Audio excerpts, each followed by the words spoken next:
अल्मोड़ा के माल रोड में 800 metre sewer line बिछाने के काम चल रहे हैं, जो अब लोगों के लिए परेशानी का सबब बन गया है। जल निगम ने सीवर लाइन बिछाने के लिए 1 महीने का समय मांगा था, लेकिन करीब 1.5 महीने बाद भी काम पूरा नहीं हो पाया। वहीं सीवर लाइन के काम की वजह से माल रोड भी बंद है और स्कूली बच्चों के साथ लोगों को आवाजाही में परेशानी हो रही है और प्रशासन भी कुछ भी बोलने को तैयार नहीं है।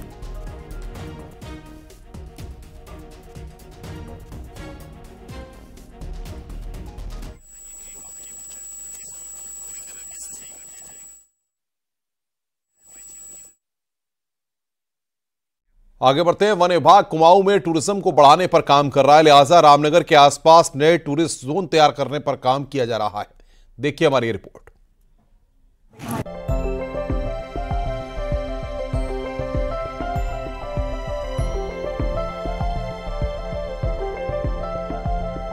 रामनगर कॉर्बेट नेशनल पार्क की वजह से पूरी दुनिया में मशहूर है, जिसके चलते यहां हर साल लाखों सैलानी आते हैं। लेकिन लिमिटेड परमिट्स के चलते सभी कॉर्बेट पार्क नहीं जा पाते।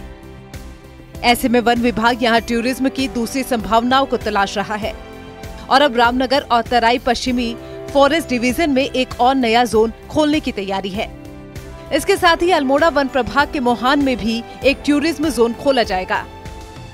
यहाँ पे आपका मोहान के पास अल्मोड़ा डिवीज़न का जो एरिया है वो भी है, एक हमारा तराई वेस्ट का भी एक एरिया है, उसका भी एक एक्सप्लोर कर रहे हैं और साथ में हमारा सीताबनी रामनगर डिवीज़न का भी उस एरिया को भी एक एक्सप्लोर कर रहे हैं। रामनगर के आसपास नए टूरिज्म जोन तलाश किए जाने से स्थानीय लोग भी खुश हैं। उन्हें यहाँ रोजगार बढ़ने की संभावनाएं नजर आ रही हैं। पर्यटक जो है यहाँ आता था, घूमने के लिए आता था और मायूस होकर के वापस चले जाता था। कई बार उसको अवसर नहीं मिलता था घूमने का। टूरिज्म जोन जो है बढ़ने से जो है पर्यटकों को घूमने का अवसर मिलेगा और जब घूमने का पर्यटकों को अवसर मिलेगा तो स्थानीय लोगों को रोजगार भी मिलेगा। कॉर्बेट के आसपास बढ़ता टूरिज्म भले ही लोगों को रोजगार में मदद कर रहा हो, लेकिन विभाग को ये भी देखना होगा कि इससे वन्य जीवों की दुनिया में खलल न पड़े। न्यूज़ 18 के लिए रामनगर से गोविंद पाटनी की रिपोर्ट। सिलक्यारा टनल घटना के बाद जल विद्युत निगम के अधिकारियों से सिलक्यारा टनल पर एक डीपीआर तैयार की है, जिसमें उन्होंने भविष्य में बनने वाली टनलों को लेकर कई सुझाव दिए हैं। देखिए हमारी रिपोर्ट।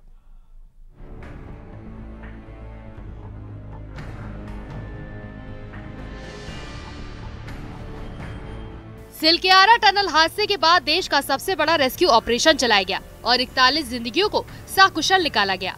लेकिन इस हादसे से सबक लेते हुए जिला प्रशासन उत्तरकाशी और एनडीएमए के निर्देश पर जल विद्युत निगम ने हादसे की एक डिटेल रिपोर्ट तैयार की है, जिसमें सिलक्यारा टनल हादसे के लिए कई कमियों को जिम्मेदार बताया है। रिपोर्ट में बताया गया है कि टनल बनाते समय स्कैप टनल नहीं थी। इसके अलावा सुरंग में यूम पाइप नहीं होने के साथ जियोलॉजिकल स्टडी के अनुसार कार्य नहीं होना भी बताया गया है।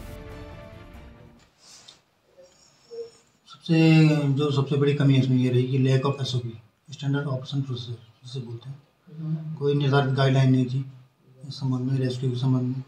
दूसरा ये भी निर्धारित नहीं हो पाया कि ये आपदा है या नेचुरल डिजास्टर। इसके अलावा जल विद्युत निगम ने अपनी रिपोर्ट में कई अहम सुझाव भविष्य में बनने वाली सुरंगों के लिए दिया है। टनल निर्माण से पहले जीएसआई सर्वे को आवश्यक बताया है। अलाइनमेंट के ऊपर से गुजर रहे नालों की डिटेल मैपिंग की जाए। सुरंग में कार्य के दौरान पोर्टल से फेस वर्किंग फ्रंट तक 900 mm व्यास का यूम पाइप होना जरूरी है। इसके साथ ही सुरंग में 200-250 mm व्यास की पाइपलाइन को भूमिगत बिछाई जाए। सुरंग में आपातकालीन स्थिति में उपयोग आने वाले उपकरणों का भी होना आवश्यक है। टनल बनने वाली जगह के पास हेलीपैड और अस्पताल होना जरूरी है। टनल निर्माण के दौरान टेक्निकल एडवाइजरी कमेटी का गठन हो, जो नियमित अंतराल पर विजिट करे और कमेटी के सुझाव पर ही काम आगे बढ़े।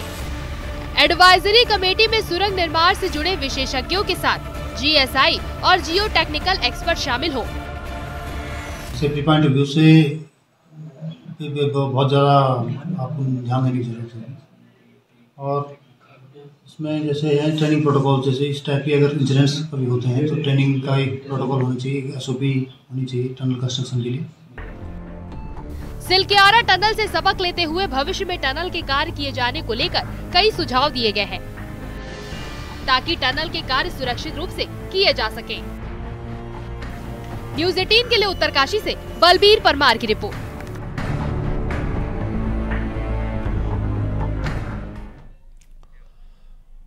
रुक रहे हैं।